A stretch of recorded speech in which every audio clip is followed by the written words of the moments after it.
What's up, guys? We are back. Fitness Profit Multiplier, Anthony and Jimmy. Today, we have a lesson for you if you're making under 15K per month in your fitness business.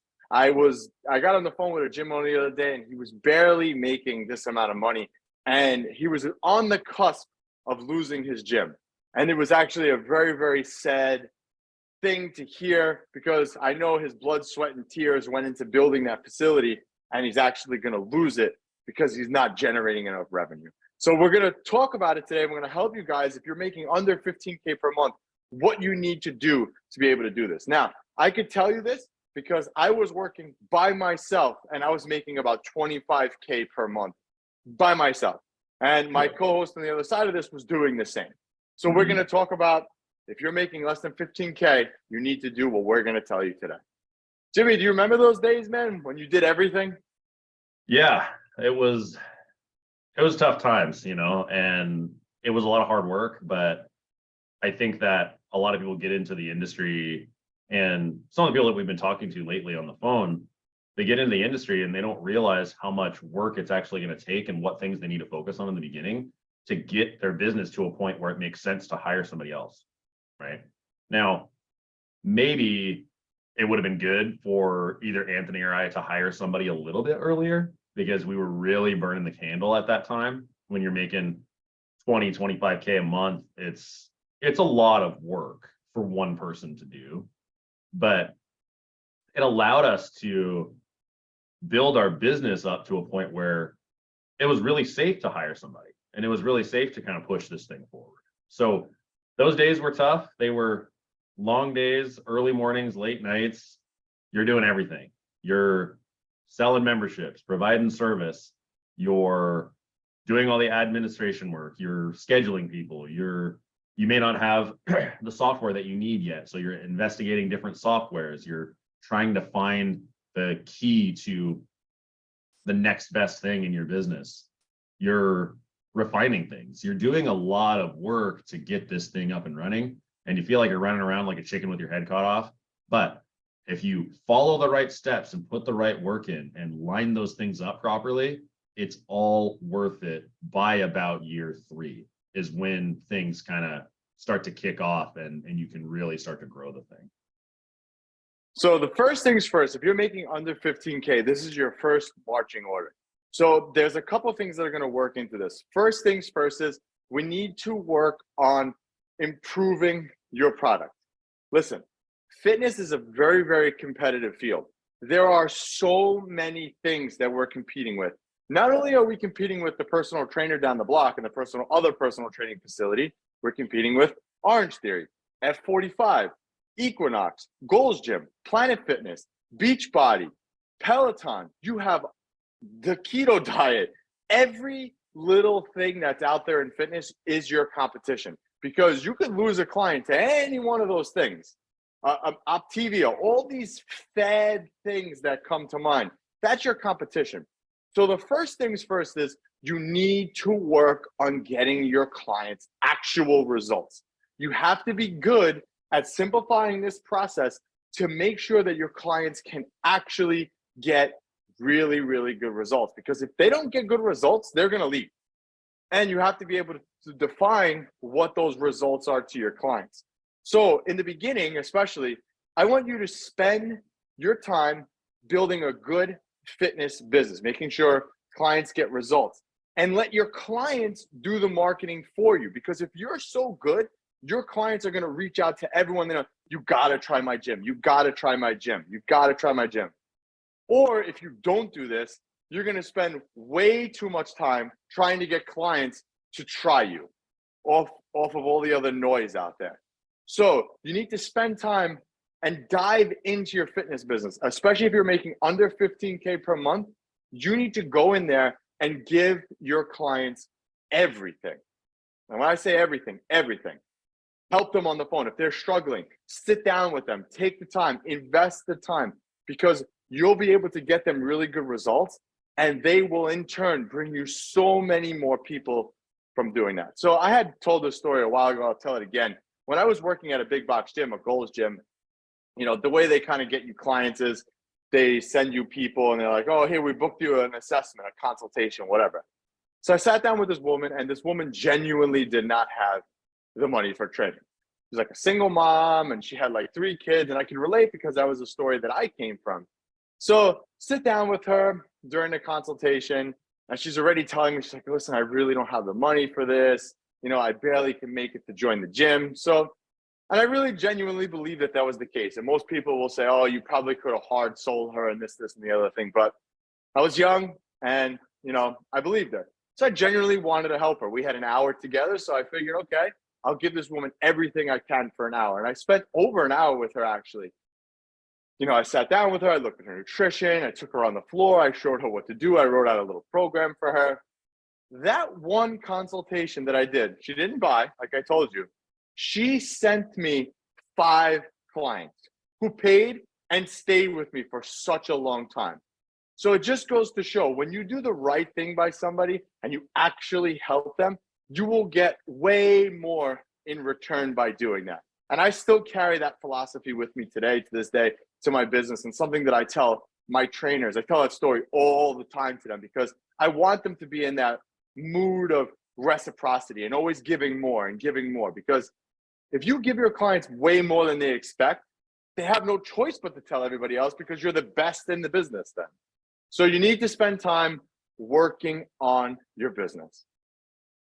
Totally agree. There's a similar story that we actually had that I'd love to share, and then kind of dovetail back into the growing of your business and looking at these things and making sure your product is solid.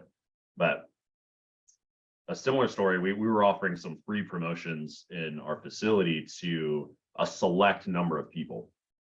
And we offer this free promo. We had these people come in. You may want to take notes on this if you're a gym owner that's struggling, because sometimes in the beginning, it's worth doing a free promotion, a true free. This is not a bait and switch offer. This is not something, you know, willy-nilly, some weird promo. This is legitimately a free offer. And we had this free offer, and we were hoping to convert these people that we gave this free offer to into our program. Well, this one guy, he was crazy about referring us people. He posted about our facility in all these running groups he was in. He posted about our facility in all these fitness groups he was in. He was really into fitness outside of our facility, but wanted some extra help with some injuries that he had.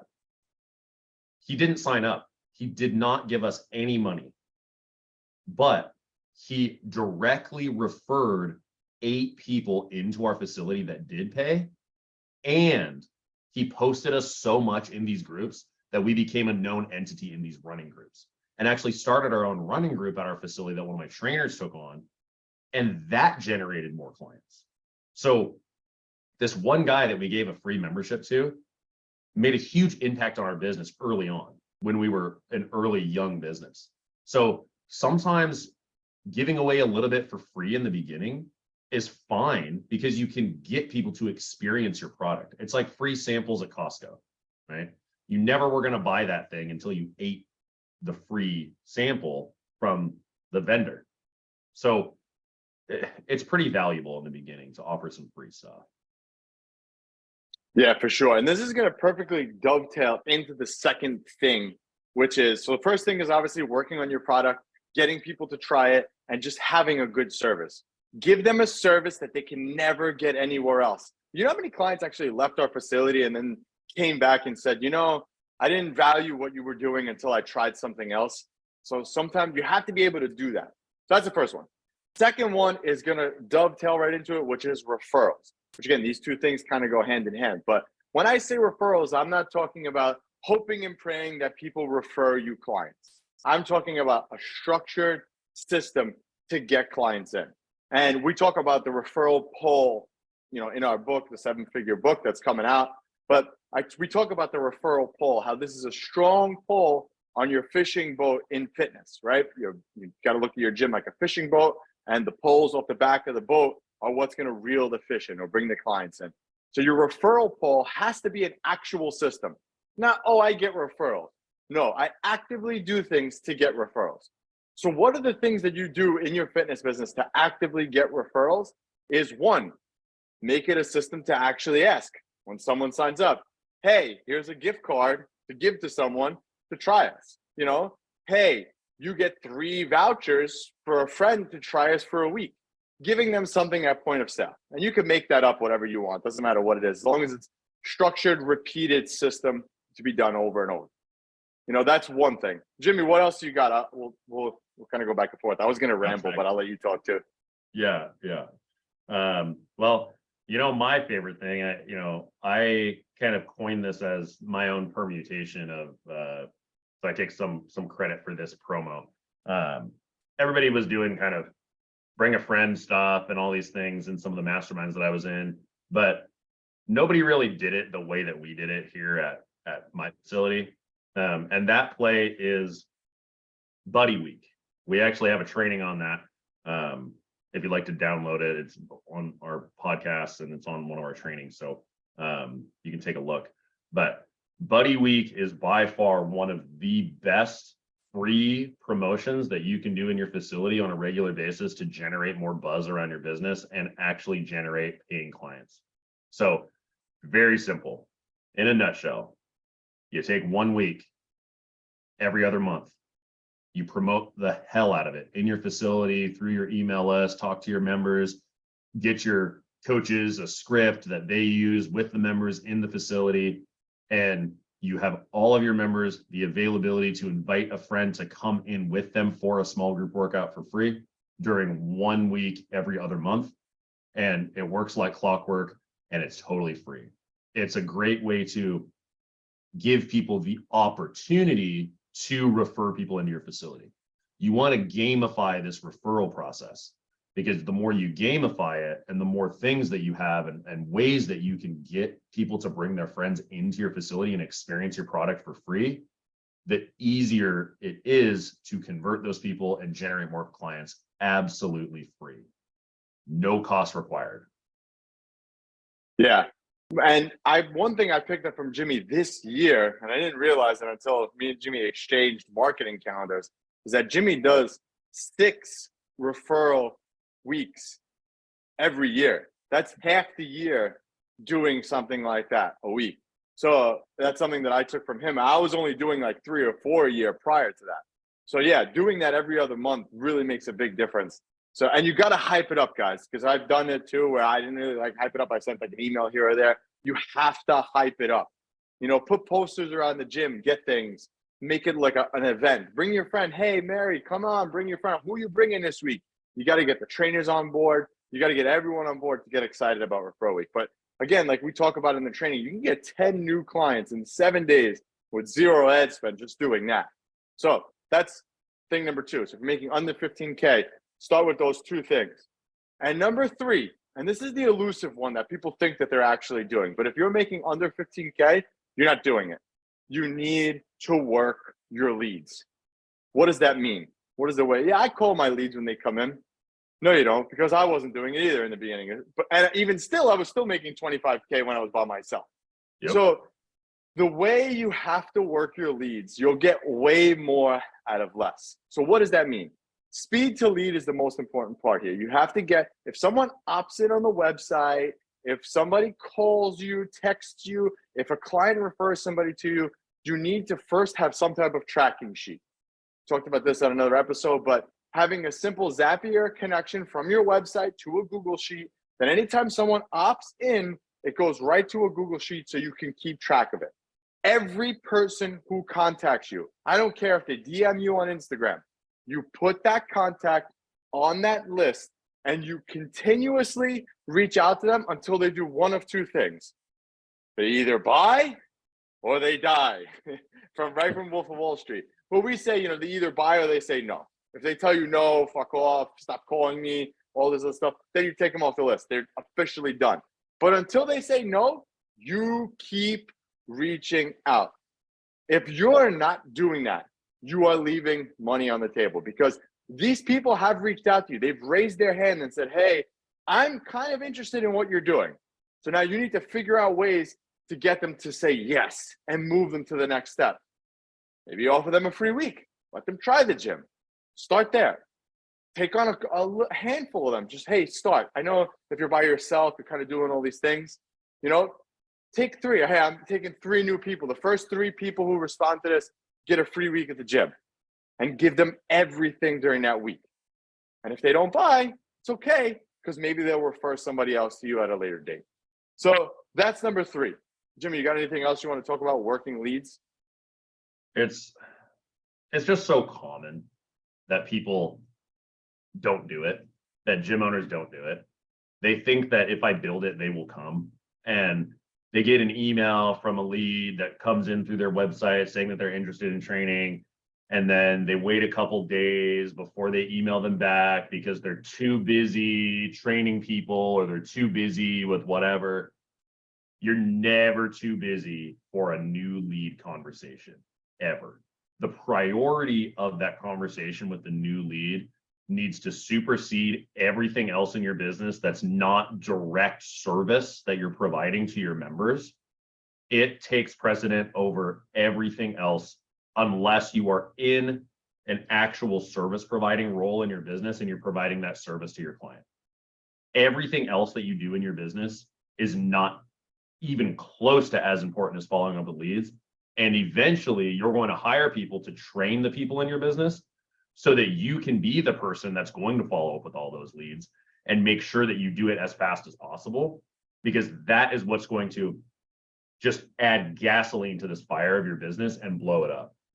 I can't stress enough how important this topic is for the entirety of your business, not just in the beginning, but it needs to be a systemized process that you follow up with these people over and over and over again. It's buy or die.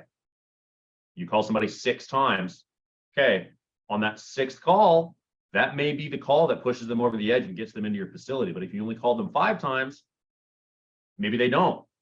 So it's just this matter of following up with these leads. And I know you're, oh, well, I'm the owner of the business and and you have some pride about like not doing that, or, oh, they should just want to do it. I only want to work with people that want to work with me. If they don't pick up the phone, then they're not qualified.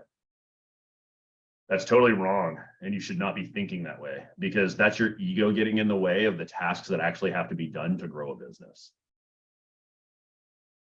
Yeah, and like he said, a lot of people think that, oh, they feel guilty. Like, oh, I don't want to keep calling this person. I don't want to keep calling this person.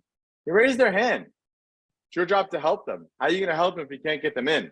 And one of the things I always tell my staff to say, and I've said it before in the past too, it's like, well, if you think I'm annoying now, could you imagine if you were actually a client, how much attention you'd get? Right. So, you gotta kind of spin it on them and get their wheels spinning in their head to say, well, yeah, that's kind of true. So, all right, if you're doing under 15K, you need to do these things today, and you will thank us later. I promise. Till next time, Anthony and Jimmy, we'll catch you on the next one.